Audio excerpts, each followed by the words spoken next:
Hi, everyone. Welcome to the Beyond Barriers session today. And today we wanted to talk a little bit about feedback loops and feedback, only because for a lot of individuals that we work with here at Beyond Barriers, it is performance review time where, conversations are happening about career, about what's next.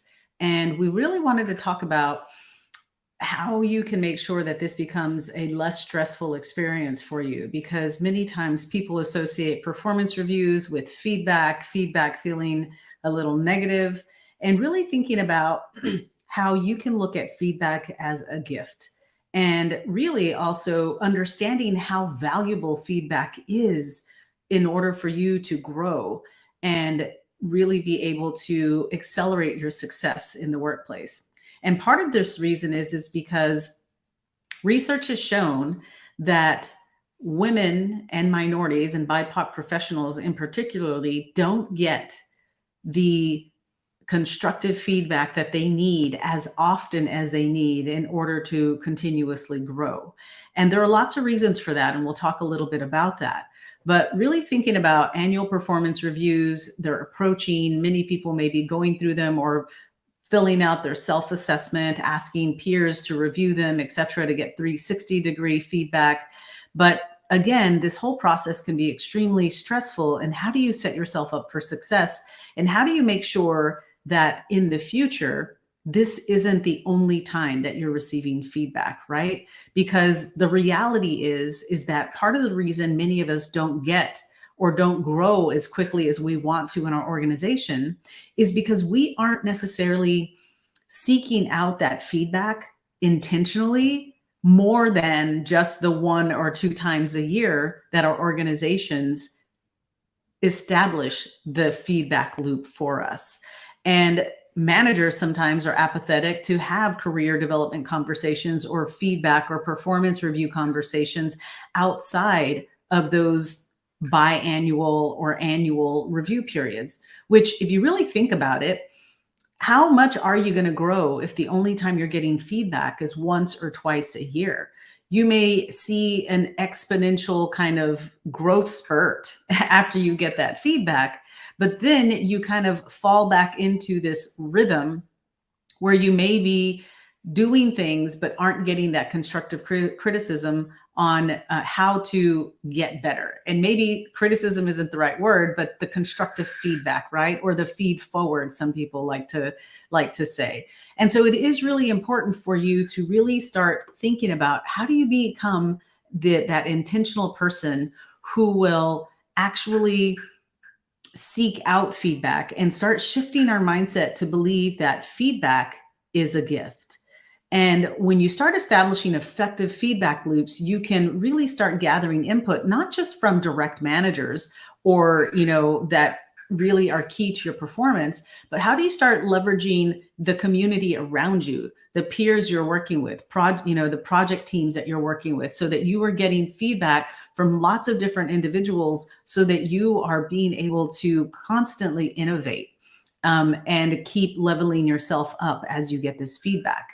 And so it's really important to think about the amount of feedback you're getting, because if all you're getting is feedback once or twice a year and you're gathering it from your peers and whatnot, great. But just think about it.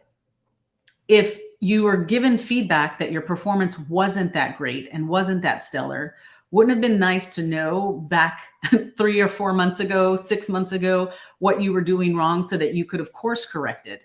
And so if you think about getting feedback once or twice a year and you're not happy with the way that your career is progressing, then think about, what if you were to start getting feedback once a month? That's 12 different times that you would be able to iterate and really innovate and level up in your career. What if you were having a bi-weekly session with, your manager? That's 24 times a year where you would be able to pivot. And think about it. As you start developing these feedback loops and start getting more regular feedback, if you start shortening the interval, the type of feedback you get is going to start becoming very positive, constructive feedback on how you can continuously get better. And you're not having to cringe or be afraid when you're meeting once a year to hear about all of the things that went wrong and all of the things that went right, or vice versa, right? And so if you're continuously building this muscle of always asking for feedback, you're able to pivot and shift and really grow at a much faster rate. Think about it. 52 weeks in a year. If you had a touch point in your weekly meeting with a manager or weekly meeting with your teams, and you're constantly asking for feedback and constantly asking on how you can improve, imagine at the end of the year how much you're going to grow beyond just having one feedback conversation or asking your peers for feedback one time a year. So that's the key importance of it. The more feedback you can get, the better. And we do have to shift our mindset of thinking about feedback as a gift, because feedback always allows you to improve.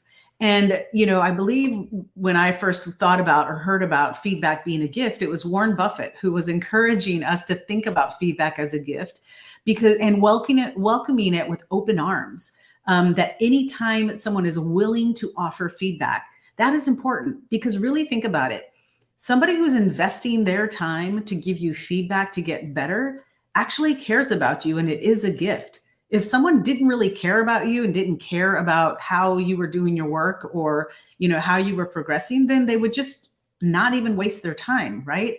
So when somebody's giving you feedback, they're actually giving some of their time to you so that they can help you get better.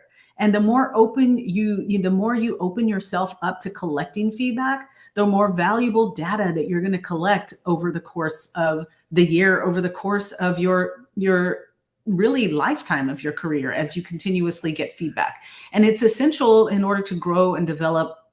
And especially in today's workplace, feedback is crucial in developing yourself as an individual, developing talent around you, improving morale, right? If you're able to course correct and the things that you're doing wrong and you can fix them, then really you're going to start aligning yourself with success and really being able to define on what it is that you need to do to get ahead. And this is important.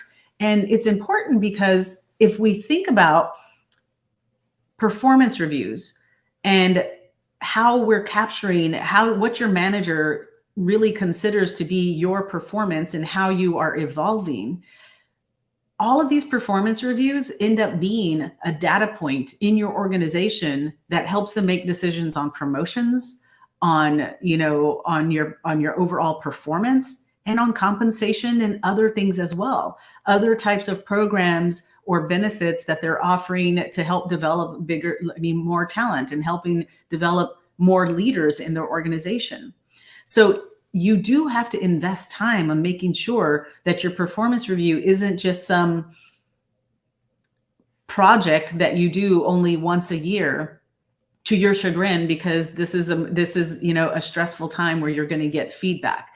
And so really thinking about, that you want to make this as a welcoming experience as possible for yourself.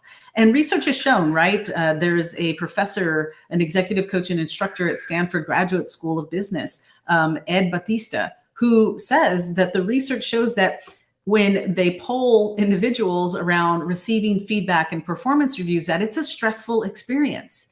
And really getting you to understand, though, that the more often you put yourself out there and you're intentional on getting the feedback, you develop a muscle where it just becomes easier to initiate conversations around your career development, and really having feedback conversations once a week or bi-weekly, that you're going to be less surprised and actually get more opportunities to modify your behavior or adapt to the skills, or be able to understand what success means to your direct manager, to the team lead, or whoever it may be. Now you have some real clear goal points of this is what success looks like, and you're able to iterate more and more.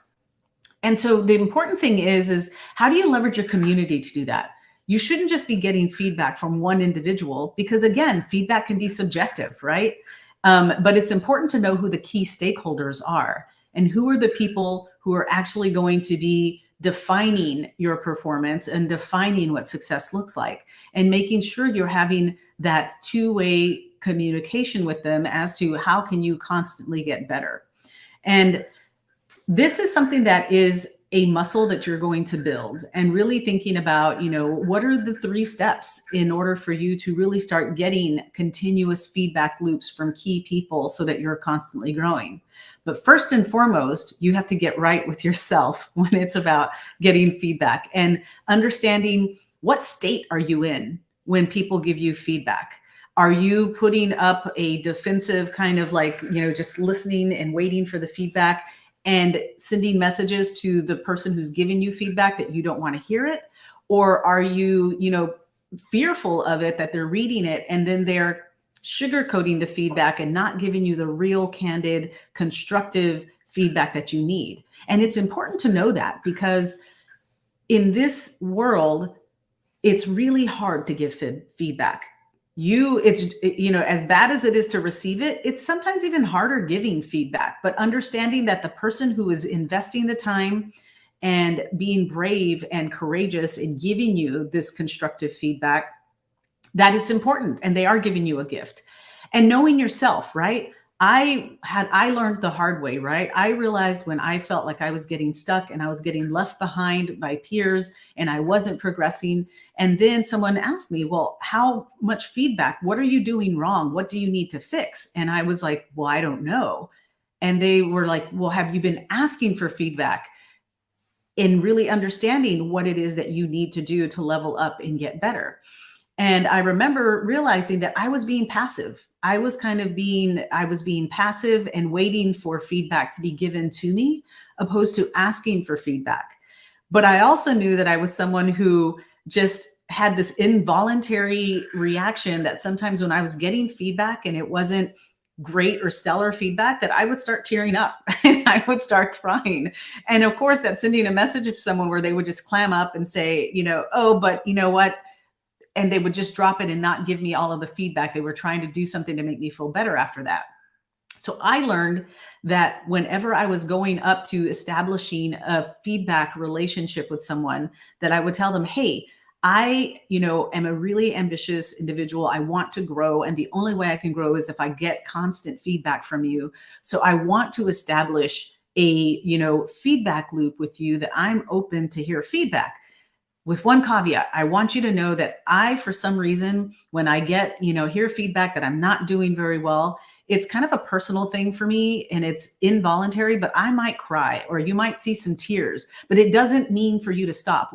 I want you to do is keep giving me that feedback, and till I grow this muscle and I stop, am I able to stop the tears? And I just remember one manager one time when I told him that, I said, listen, I might cry, but I want you to just keep going. Like, that's just an involuntary thing that happens with me and I've got to learn to get past it. But most importantly, I need the feedback. And I remember that manager looking at me and kind of chuckling and rolling up his sleeves and saying, okay, and pulled out a Kleenex, a box of like tissues, and put them in front of me and said, okay, let's do this. But I gave him permission to give me the feedback that I needed to keep growing. And honestly, after the second, third conversations of getting real feedback from them, good or bad, that intrinsic, whatever it was, that involuntary tear, the tear ducts or the tears went away. And so it is a muscle and you learn to develop it. And so that is the important thing of understanding that, getting feedback is super important, but also you need to engage in it.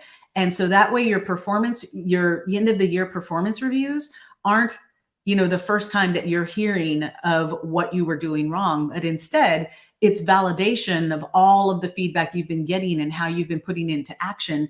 And your end of the year performance reviews end up being kind of a report card of all the great things you did and what you've done to grow so far. And it's not the starting point anymore. That ends up being more the finish line of, you've been getting feedback all along, and your performance review is the time where you get to celebrate the accomplishments, talk about the accomplishments, record the accomplishments, and leveraging that and making sure that you have a very well-rounded performance review that can be leveraged for promotions, for, high performance ratings, for compensation decisions, for, any kind of fast track leadership programs, etc. So that is the key, that this information is leveraged by your HR departments, by your leadership development departments. And so you want to make sure that you aren't just kind of lobbing it over in terms of, oh my God, I have all of these performance reviews, self-reviews, and things like that. Understand that these are critical data points that organizations use. So step one is make sure that you are defining the kind of feedback that you want. What's the objective? Think about your specific objective for the feedback. It may be that you want to see, how you're doing as a whole, but it also may be a very specific competence or a very specific project that you're working on, or a very specific human soft skill that you're trying to develop, whether it's, public speaking or any of those types of things. But really try to hone in on and have a specific ask of, can you help me on this specific thing? What is the feedback that you can give me on this particular thing? So be specific, have an objective of what kind of feedback that you want. Then make sure that you're choosing the right people to get feedback from. You can't just ask anybody to give you feedback, because that's not effective. And you also have to let them know that you're going to ask them for feedback, so that they aren't just kind of trying to think back of like, oh, let me think. That they are actively watching you from now on and saying, okay, Monica wants feedback on how she's presenting. So the next team meeting we have, the next project pitch we have or something, I'm going to be watching her closely so that I can give her really great feedback, and something more than, you did a great job, keep doing what you're doing. That's not going to help you get better.